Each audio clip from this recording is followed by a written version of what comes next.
이제 11월 중순에 들어섰습니다. 요란한 가을비가 내리더니 갑자기 추워지고 얼음이 얼고 있습니다. 11월 2일만 해도 여름 날씨라고 했는데요. 열흘 정도가 지난 지금 영하 5도까지 떨어지는 예보가 있습니다. 봄의 꽃샘추위만큼 변덕이 심한 요즘입니다. 주말 농장에서는 그동안 심어놓았던 모든 무들을 추워지기 전에 서둘러 뽑았습니다. 무는 영하로 내려가면 얼어서 바람 들기가 쉽기 때문입니다. 그렇지만 저는 지금 뽑는 게 조금은 꺼려집니다. 왜냐하면 김장무를 지난해보다 한 열흘 정도 늦게 심었더니 지름 사이즈가 6.5 정도로 생각보다 작기 때문입니다. 또 아직 김장할 준비가 안 되었기에 좀 더 놔두고 싶은 그런 마음입니다. 이렇게 여러 생각하던 차에 11월 일기예보를 보니까요. 며칠만 넘기면 적어도 일주일 이상이 대부분 영상 기온입니다. 그래서 저는 며칠만 잘 견디면 괜찮겠다 싶어서 뽑지를 않고 기온이 올라가는 때까지 보온을 해주는 것으로 결정을 했습니다.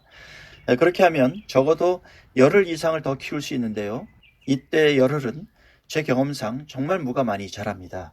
오늘 아침은 영하 4.5도까지 떨어졌는데요. 어제 오후 보온을 위해서 덮개를 씌워줬더니 이렇게 무 위잎이 멀쩡하게 상태가 좋습니다.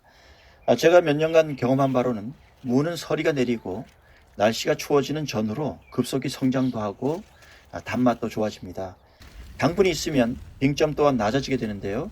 이렇게 무가 단맛을 만드는 이유는 낮은 온도에서도 생존하려는 본능 때문인 것 같습니다. 늦가을 또는 초겨울에는 갑자기 추워지기도 하지만 경우에 따라서는 그 추위가 지나가면 일주일 이상 밤 기온이 영상의 날씨가 지속되기도 합니다. 따라서 아직 무 사이즈가 작다고 생각되면 날씨를 봐가며 열흘 정도 더 키우면 보다 크고 맛있는 무를 먹을 수가 있습니다. 물론 이때는 반드시 추운 날씨가 지나갈 때까지 보온을 잘 해주는 게 필수입니다. 보온을 할 경우 다음과 같이 해주시면 좋습니다. 첫째, 보온재로는 부직포 같은 천을 사용하여 습기가 빠져나가도록 합니다. 추울 때 보온재로 보통 비닐을 많이 생각하시는데요. 비닐보다는 바람이 잘 통하는 부직포 두 겹이나 두꺼운 천 종류를 추천합니다. 여기는 보온재로 비닐을 사용했는데요. 구멍을 뚫지도 않고 잎에 밀착해서 씌워 놓았습니다. 이렇게 하면 낮에는 온도가 엄청나게 올라가서 땅에 있던 수분과 무 증산작용을 통한 수분이 비닐에 달라붙게 되고 이 수분이 물방울이 되어서 아래로 떨어집니다. 그러면 낮에는 그런 대로 견딘다 하더라도 밤에는 훨씬 더 심각해집니다. 제가 이 비닐을 열어보도록 하겠습니다. 보시다시피 비닐 안쪽인데도 잎이 물기를 머금고 얼어 있습니다. 보온을 하긴 했는데 비닐 씌워놓은 곳에 물기가 더해져서 상태는 더 안 좋아졌습니다. 비닐 같은 경우 낮에는 보온이 되기는 하겠지만 밤에는 비닐 밖이나 안이나 온도 차이가 별로 나지 않습니다.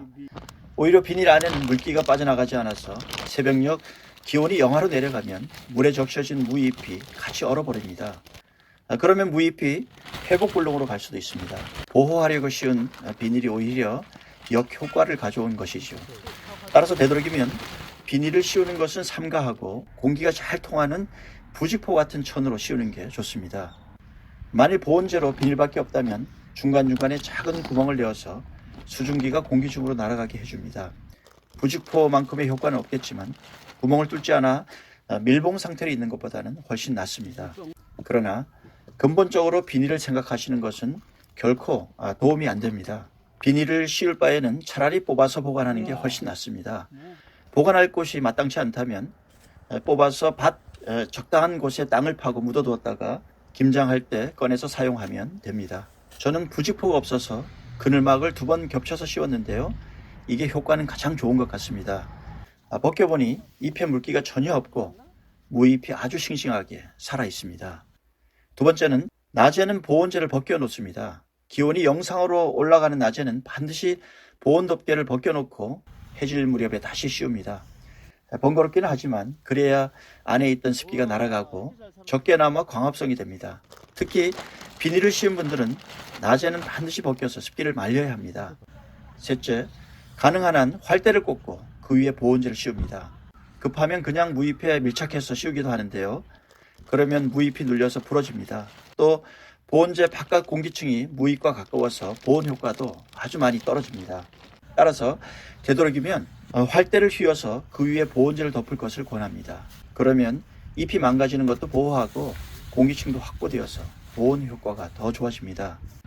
오늘 말씀드린 것을 종합하면 다음과 같습니다. 첫째, 날씨가 추워진다고 다 크지 않은 물을 무조건 뽑지 말고 추운 날씨가 지나갈 때까지 보온재를 덮어서 따뜻하게 해줍니다. 그렇게 해서 시간을 벌면 더 크고 맛있는 물을 먹을 수가 있습니다. 둘째, 보온재로는 비닐을 가급적 사용하지 마시고 습기가 잘 빠져나가도록 부직포 같은 두꺼운 천을 사용합니다. 셋째, 보온재를 덮기 전 활대를 사용해서 공기층을 넓게 만들어주고 영상 기온이 되는 낮에는 보온재를 벗겼다가 해질 무렵에 다시 씌워줍니다. 오늘도 함께 해주셔서 대단히 감사합니다.